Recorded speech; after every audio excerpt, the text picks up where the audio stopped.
Bonjour mes chers béliers, je vous remercie de me retrouver pour cette guidance amoureuse trimestrielle qui couvrira le mois d'avril, de mai et de juin.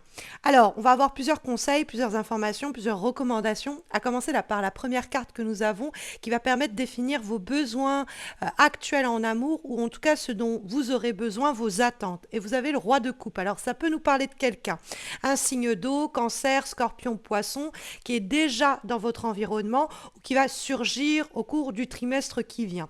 Et si c'est un roi, vous avez besoin que cette personne, elle assume clairement ses sentiments et ses émotions, quels que soient ses sentiments et ses émotions. C'est-à-dire que même si la personne n'est pas amoureuse ou ne cherche pas à s'engager ou n'est pas intéressée, au moins qu'elle porte clairement ses sentiments et qu'elle ne se cache pas, qu'elle ne se dérobe pas et qu'elle assume. C'est ça un roi, hein. C'est peu importe le genre de la personne que vous désirerez ou à propos de laquelle vous voulez que justement elle se positionne. Un roi, ça peut être une femme. C'est tout simplement quelqu'un qui sait ce qu'il veut et qui le dit, qui se cache pas derrière son petit doigt sur le plan émotionnel. On a besoin aussi de quelqu'un qui est mature émotionnellement. C'est-à-dire que cette maturité, elle va se traduire par l'expression des sentiments, par une communication à ce sujet et puis par le fait de ne pas être dans les excès sur le plan sentimental. Où c'est trop, où c'est pas assez. On veut ni un gamin ni une gamine. On veut quelqu'un qui, encore une fois, sait ce qu'elle veut, cette personne, et que ce soit positif ou négatif, qu'elle nous le communique clairement, hein, qu'il n'y ait pas de mystère, si vous voulez, autour de l'aspect émotionnel. Et ça, c'est d'autant plus accentué par le fait que nous trouvions ensuite la carte du 2 d'épée qui va permettre de caractériser cette fois-ci les besoins de l'autre, c'est-à-dire la personne que vous rencontrerez, la personne avec laquelle vous êtes déjà en relation ou celle que vous désirez conquérir, eh bien, comment cette personne se positionne, hein, donc qu'est-ce que elle veut, comment elle se comporte, etc. dans le trimestre qui vient et on a le 2 d'épée. Donc c'est pas très étonnant que vous ayez le roi de coupe si vous avez ensuite le 2 d'épée parce que le 2 d'épée c'est quelqu'un qui est dans une sorte de dilemme, qui n'arrive pas à choisir, qui a du mal à s'exprimer. Bien fréquemment c'est parce que on a quelqu'un qui au niveau de la pensée est dans une sorte de conflit intérieur. Je sais pas, je veux pas ou alors j'ai du mal à communiquer. Donc ça peut être quelqu'un qui a du mal aussi à extérioriser ses émotions, ses pensées internes par la parole ou par l'écrit d'ailleurs, hein, que ce soit à l'écrit ou à l'oral, quelqu'un qui a du mal à se positionner. Et le 2 d'épée peut-être aussi parce que cette personne, elle doit choisir entre vous et sa famille, entre vous et quelqu'un d'autre, entre vous et son boulot, et qu'elle n'arrive pas à le faire. Ce qui pourrait donner lieu à des comportements un petit peu Dr. Jekyll et Mr. Hyde. Vous êtes là en train de vous dire, un jour c'est comme ça, le lendemain c'est complètement à l'opposé, moi je ne sais plus sur quel pied danser. Donc ça explique pourquoi vous avez besoin du roi de coupe, de quelqu'un qui me dise oui ou non, oui ou merde, hein, comme on dit un peu crûment, mais j'ai besoin de savoir, quoi. Et donc le 2 d'épée, il y a peut-être le besoin, en fait, non pas de mettre un ultimatum à quelqu'un, mais de lui dire, écoute, ne fais pas l'autruche, dis-moi clairement, on va arrêter de jouer au jeu du chat et de la souris, soit tu veux ceci, soit tu ne veux pas, mais au moins qu'on soit clair l'un et l'autre, ou l'une et l'autre à ce propos.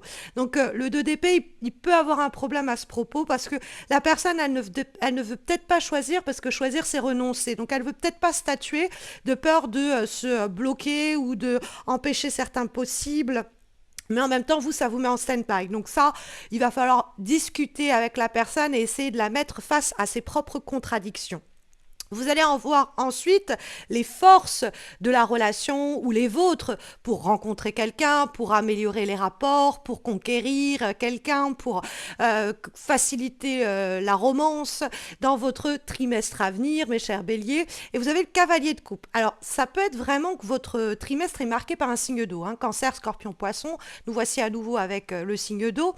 Mais le cavalier de coupe, c'est justement une invitation à la romance. Donc ça peut être aussi vos forces dans le sens où soit vous allez tomber sur quelqu'un qui est de ce signe d'eau et ça va être un allié ou une alliée pour faire avancer votre vie sentimentale, mais ça peut être aussi votre attitude.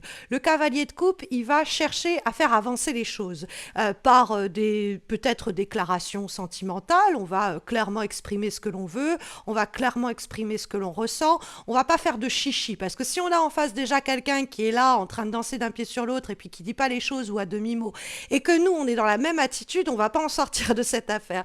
Donc le cavalier de coupe, il y va franchement pour faire avancer les choses. Encore une fois, même si ça va dans le mur, au moins on aura statué, on perdra pas de temps dans cette affaire-là, dans cette décision de couple-là, ou dans ce choix amoureux-là, ou dans ce béguin-là, on perdra pas trop de temps à ce sujet. Mais le cavalier de coupe, on peut faire avancer les choses vers une romance, hein. On va par exemple, on va proposer un voyage dans le cadre d'une romance qui démarre, on va proposer d'une façon ou d'une autre, à faire avancer les choses amoureusement. On va inviter l'autre, on va être soi-même le moteur de la relation. Quelle que soit la situation, que ce soit on est célibataire, il faut qu'on fasse des rencontres, et ben on va y aller, quoi. On va oser, quand quelqu'un nous plaît, l'inviter à boire un verre. Dans une relation donnée, on va oser proposer quelque chose. On va pas attendre que l'autre nous fasse signe, parce qu'avec le 2 d'épée, sinon on pourrait attendre longtemps. On va avoir ensuite la reine d'épée, qui cette fois-ci peut nous parler des faiblesses éventuelles, c'est-à-dire les blocages qui pourraient intervenir et qui empêcheront votre relation d'évoluer ou qui vous empêcheraient de faire évoluer votre vie amoureuse, de rencontrer quelqu'un, etc. Et la reine d'épée, c'est l'idée de réfléchir trop. Alors, ça peut être quelqu'un qui pose problème, qui s'interpose, un signe d'air, Gémeaux, Balance, Verseau. Vous pouvez avoir une amie, un ami qui vous conseille super mal. Donc, fiez-vous plutôt, on y viendra, à votre intuition. Mais ne ruminez pas non plus trop. La carte de la reine d'épée, c'est pas un roi. Donc la reine d'épée, elle est là en train de analyser. Et quelquefois, quand elle pose problème, c'est une suranalyse. On est dans le trop intellect. Quand on voit qu'on a le cavalier de coupe qui nous dit, allez, il faut foncer, il faut faire les choses sur le plan affectif et que derrière, en faiblesse, on a la reine d'épée, on va pas se faire, sinon embobiner par le 2 d'épée de la personne qui est concernée par notre vie amoureuse sur le trimestre qui vient. C'est-à-dire que ce soit pas une sorte de cancer là qui se répand où l'autre est trop dans l'analyse et trop dans le questionnement et du coup par à coup ça fait la même chose chez vous. Vous êtes là en train de décortiquer qu'est-ce qu'il a dit, qu'est-ce qu'elle a dit, qu'est-ce qu'il a fait, pourquoi il a dit ça, pourquoi. Et puis derrière rien ne se passe parce qu'on va se noyer dans un excès de pensée et donc du coup on va rien faire, on va être paralysé, on va être tétanisé et puis en plus on peut se tromper. Donc la carte de la reine d'épée c'est si vous êtes en face de quelqu'un qui est trop dans le mental et trop dans l'intellect, pas assez dans la parole et dans la communication claire, c'est-à-dire que vous sortez de certaines discussions encore plus confus ou confuses que vous n'y êtes rentré, eh bien, essayez plutôt de mettre la personne face à des actes, essayez de provoquer les choses concrètement plutôt que essayer de mener des discussions qui ne font pas avancer au fond la problématique. Et puis, ne vous laissez pas trop envahir par un excès de pensée qui pourrait finir par être paralysant sur le plan affectif. C'est-à-dire, cette personne me plaît, mais j'ose pas, est-ce que je dois y aller, est-ce que... Et puis finalement, le temps passe et entre-temps, la personne peut être passée à autre chose ou avoir rencontré quelqu'un d'autre ou on n'a pas battu le fer tant qu'il était encore chaud et puis l'opportunité s'évanouit. C'est pareil pour les personnes en couple, hein, c'est-à-dire à trop décortiquer comment je vais dire les choses, comment je vais prendre la parole à ce sujet. Eh bien, à la fin, on ne le fait pas ou on le fait trop tard. Donc, allez-y, on verra qu'il faut suivre son intuition.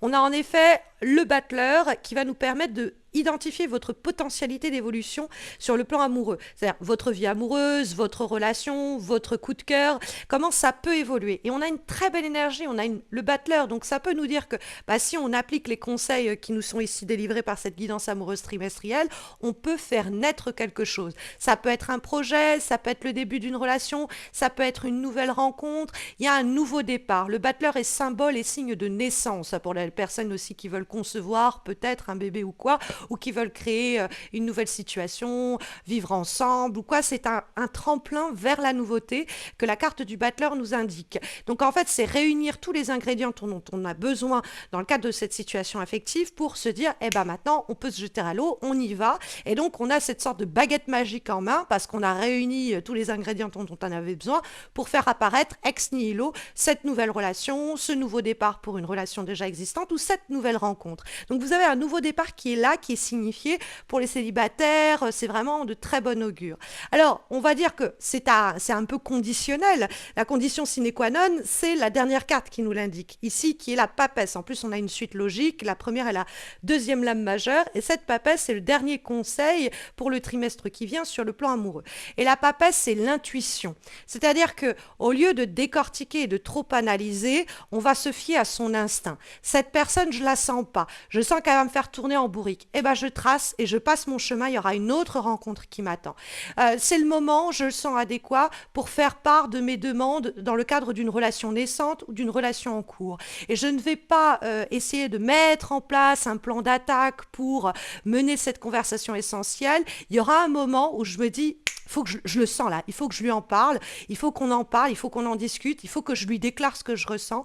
Et donc on va y aller. Après, la carte de la papesse, c'est vivons heureux pour vivre heureux, vivons cachés. Donc c'est pas non plus le moment de peut-être clamer sur les toits votre relation, vos projets, etc. Il faut encore vivre ça un peu en huis clos. Ça pourrait aussi aider et favoriser votre vie sentimentale dans le cadre du trimestre qui vient. En tout cas, c'est le conseil et le dernier conseil qui vous est délivré pour ce mois d'avril, de mai et de juin sur le plan sentimental, mes chers béliers. Vous avez été nombreuses à me demander, plus que nombreux, je dois l'avouer, à me demander que les guidances amoureuses trimestrielles reviennent. Donc, je me suis exécutée. Alors, pour m'encourager à les refaire dans le trimestre prochain, n'hésitez pas à vous abonner, liker cette vidéo et puis laisser un commentaire pour me motiver à continuer à faire ce que je fais. N'oubliez pas que vous pouvez me retrouver sur Insta et Facebook pour des guidances hebdomadaires chaque semaine.